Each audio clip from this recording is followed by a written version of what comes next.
Finally, after a long time, we finally have a Kajiki focused episode again. Hello everybody, today we're talking about episode 44 of Kamen Rider Gotchard. We're talking with Galia pretty much thinking about the other king, who were way too focused on Clotho and Nichikon in order to get the fragment of the stone, and that they forgot the competition for the throne. As Gideon enters saying that if she'll do the same, as he said that she'll also be doing it as well, saying that her prophecy reading with the stars had pretty much guaranteed her success. It's easier to have a competition with Gideon saying that her goal is much better than just turning a land to gold. They're just saying that looking at stars and reading stars is not better than actually making a golden city. Just saying, you hypocrite. And Gideon doesn't really care for her opinion and decides to just continue making his threat army and to compete to see whose idea will come first and be better and leave. Pretty much angry at Galia, saying that his destiny is in her hand. We then see Clotho arrive late for a meeting on Lachesis becoming human, with Kyoka explaining how, showing images from the summer festival, which I think is the film Gotchard, Future Daybreak, of Lachesis getting happier and enjoying her time in the festival,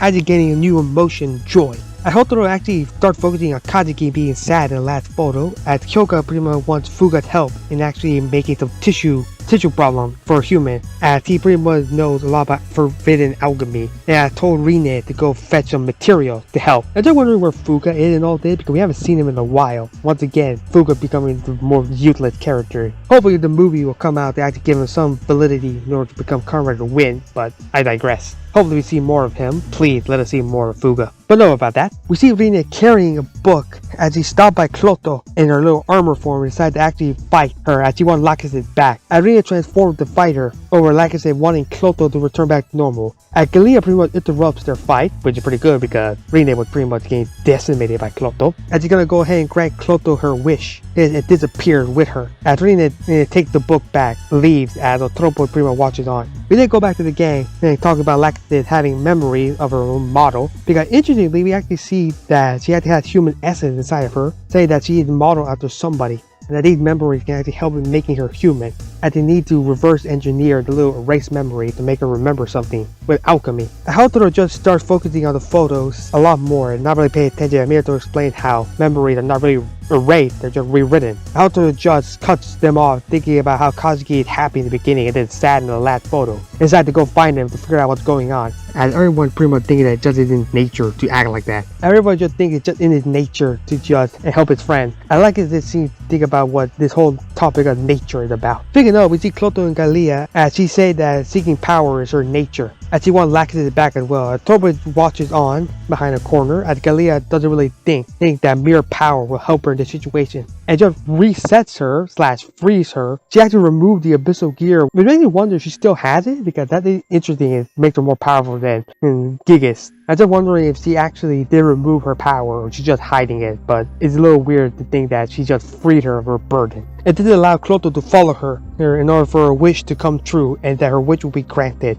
of having Lachesis back. I started wondering what Galia is actually thinking of doing with Clotho. Galia just said that she just followed the stars, that she is actually just guiding her ideal future, the star beside her. Offered to say the Tropo, but she just walked away without saying anything, so that's her answer. With Galia wanting a Tropo for her unique stars inside of her, so I'm just wondering if the stars are actually metaphorical, physically, or, in the sky or in somebody. Like, it's a little confusing, but I digress. Speaking of the main focus, we actually see Kajiki over a bridge over in a bayou. I take out his phone with a photo of Hiji inside of it, the same girl that he actually met for episode 9 or 10, so it's pretty interesting that she's coming back. It seems to be making him sad as Hotaro arrives to talk to him, as he just hugs Hotaro out of nowhere, starts crying on him. So yeah, he's trying to read the emotional baggage. And we actually travel to Kyoto, where Hiji is trying to enter, where they're holding her brother in prison, as she wants to visit him, but the little guard in the front just said that she's not sending any visitors at all. Instead, to get the letter from him, saying that to forget about him and that she should just continue living on her life by forgetting about him at all, which just seemed to make her sad. Meanwhile, we come back to Kajiki just crying in the family restaurant, the little diner that Otaro owned, as he pretty much explains that she actually tried to invite Hiji over for the summer festival, but responded by text saying that she's not coming at all. That Kajiki might not like her once she get to know her, saying that it is goodbye forever, which made Kajiki cry. Even more, with Renge pretty much mentioning Hiji's brother, as Kajiki pretty much shocked not knowing this at all because his memory was erased. Well, not really erased, just rewritten. I tried to get more information that Nichiko and Hopper 1 tried to come out and cheer him up. But it doesn't work at all because, he actually shocks everybody, especially Kajiki, because, he's not supposed to see them at all. It makes him actually remember who Hopper 1 is. He's from Kyoto, and starts to remember a lot of memories from his time with the gang, which seemed to make him scream and try to run away, but Minato's there in the door, how convenient. He steps in and stops him from running out of the restaurant, just erases all his memories, with some meme-based potential made by the actor himself, just a funny little reaction. After that, we see Clotho bring in, interestingly, somebody from the early episodes, from episode 3, some guy named Galia or something like that, portrayed by the original actor Hisashi, which was actually the Mariner amalgam, the Deep Mariner amalgam. Pretty much having to do something with Galia's plan. And with a little recap from Galia, she decided to use her unique power to actually engulf him in darkness, and instantly a blank little mariner comes out of him, and Mariner pretty much turns him back into the Mariner amalgam. Which is pretty interesting to see how this actually worked. That it is really interesting that we're gonna have old enemies back without the sacrificing at all the character development of the Kemi. So it's pretty interesting to see how this is going to play out, especially with Octopus going to Grion about trying to tell about Galia and Clotho's situation. And we actually see the Dread Army being created, so I'm just wondering how this is going to tie back to the movie and what happened in the movie event to tie back to the show. I really want to know how this all plays out. At the actor, something actually bothering her because of the situation, would you say that not really? As he tells her that they should just relax in the moment. Kind of like a father-daughter moment, so yeah, pretty much not going to be in the episode at all, so it was just a pointless scene. We go back to the gang looking over her Kajiki brain, saying that they've used the memory little spell on him too much, and that memory manipulation can be dangerous, and they continue further. And Hotaro wants to return his memory permanently and not erase it anymore, pretty much breaking the law, which seemed to actually upset some people. As he pretty much explained his reasoning, saying that he's suffering from heartbreak, and that to help his little friend, that it's best to make him remember his memories so that it can help him feel happy between him and Hiji. But then Spanner said no, as they cannot make exception at all, and instead making exception which will bring chaos. And he actually suggests erasing Kajiki memory permanently, but we have to say that that's actually also a risk. And Hotaro tried to argue back why Spanner thinks like this, because Spanner said that it's good to have rules all the time, because he actually don't mention the Kamadon incident for the last 2 episodes, say that he actually proved that Kemis cannot coexist with humans, that they're dangerous, and the laws are needed to protect them. With Hotaro arguing that that's not the case at all, trying to release his dream of Kemi humans coexisting with one another.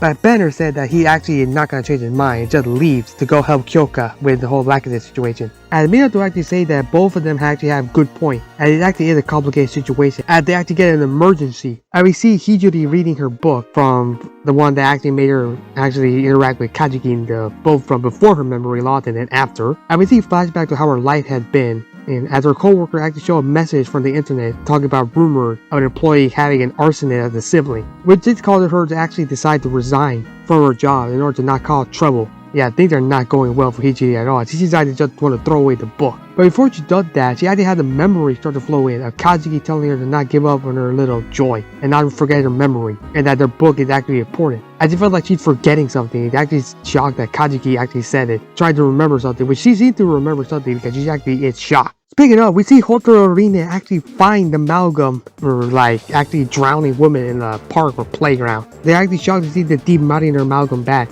Rina actually showed that she still had Deep Mariner in her possession. As Clotho and the Golem come in, explaining her that it would take to Galia's power, saying that as long as humans have the malice in their heart, they fuse with a Kemi to become amalgam, they can still transform into amalgam without the use of a Kemi, pretty much proving that yes, it is the proper evolution for humanity. We Hotaro think that something actually off about Clotho, as she just tells him to shut up. As the Amalgam decides to set an eye on Rine, because when it was episode 3, Rine was the target for this crazy man. As Rine is not really scared at all because she cannot handle herself now that she's a writer, and decided to fight him. And both she and Hotaro transform to fight the Amalgam and Golem, especially when Hotaro trying to his final form to deal with the Golem. But when they start to try to fight, how conveniently Kajiki actually coincidentally walked near the little playground they're fighting, thinking that he actually forgot something important, and they see the writer fight against the Amalgam and Golem, and it actually makes them scream in pain, remembering all the time that he actually had the writer and the Kemis fighting each other. Interestingly, including flashback of the film Future Daybreak, and we see the Dread Troopers fighting and even Gigantic Liner appearing in the flashback. So yeah, pretty much proving that yes, Future Daybreak takes place between episode 43 and 44. And this whole pain in his brain, it makes him pass out.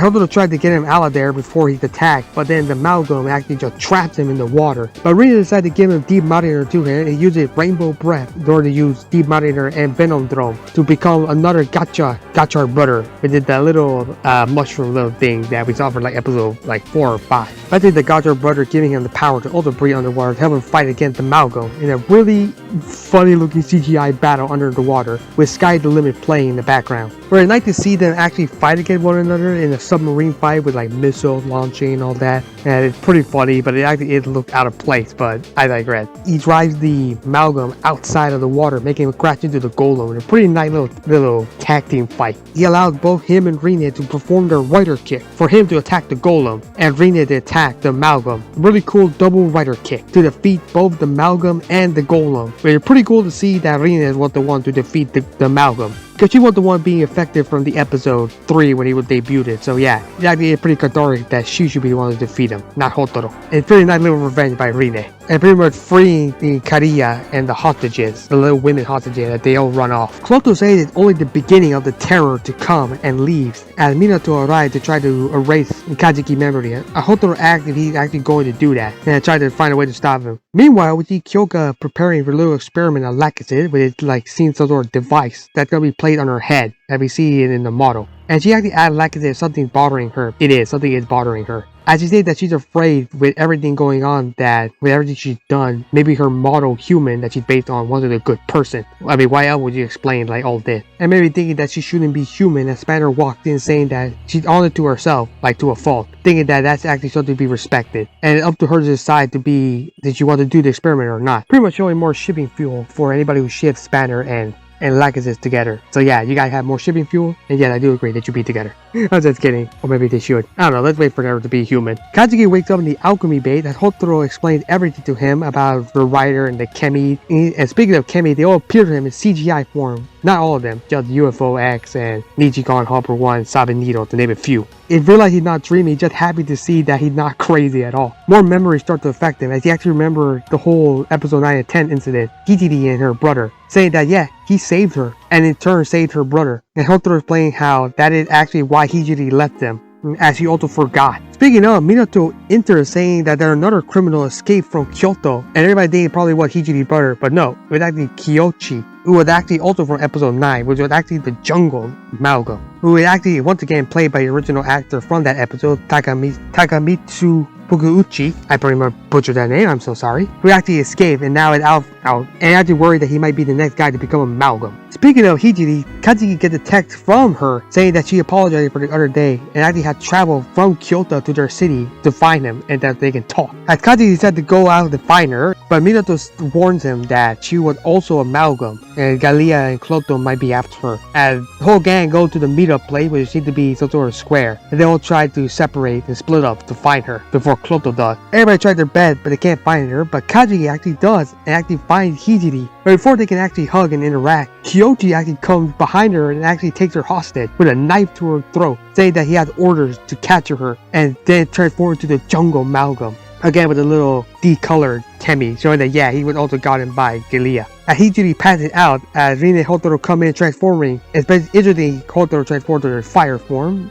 but that's a little weird, not to his final form. As they both get ready to fight like the amalgam at the episode end. Overall, it was a pretty interesting episode, and it's pretty cool that we actually have Kajiki being the main focus of this little mini arc. I will say this actually might be important that Galia is not defeated in this arc. We can actually bring back other characters from other episodes, like I do remember Spanner's little rival guy from like all the way back from like episode like 6 or 7 or something like that he built amalgam. Wondering if they can bring him back to maybe help out with little Spanner, little character development. That's my idea right now. That'd be pretty cool to see. Also pretty cool that, yeah, a little bit weird that the memory is not really erased, but I think they did mention it all the way back for like a few episodes, so it shouldn't be that shocking. I will say that we are reaching the end game, and now with Galia making her move, it will be interesting to see how we actually will be having returning villains back. I do want to know who else might actually be amalgam, because judging by the preview, it might be interesting to see Hiji become the amalgam again in next week's episode. So hopefully that is the case, because I really want to see how that turns out. Overall, this was a pretty good episode. I like it a lot. Rating wise, they give it a 7.6 out of 10. What do you guys think? Do you like the episode or do you not? What do you think of the future of Galia's plan? And also, who else do you think should come back as amalgam Leave a comment down below and subscribe for more Kamen Rider content, specifically Kamen Rider Gotchard. Peace.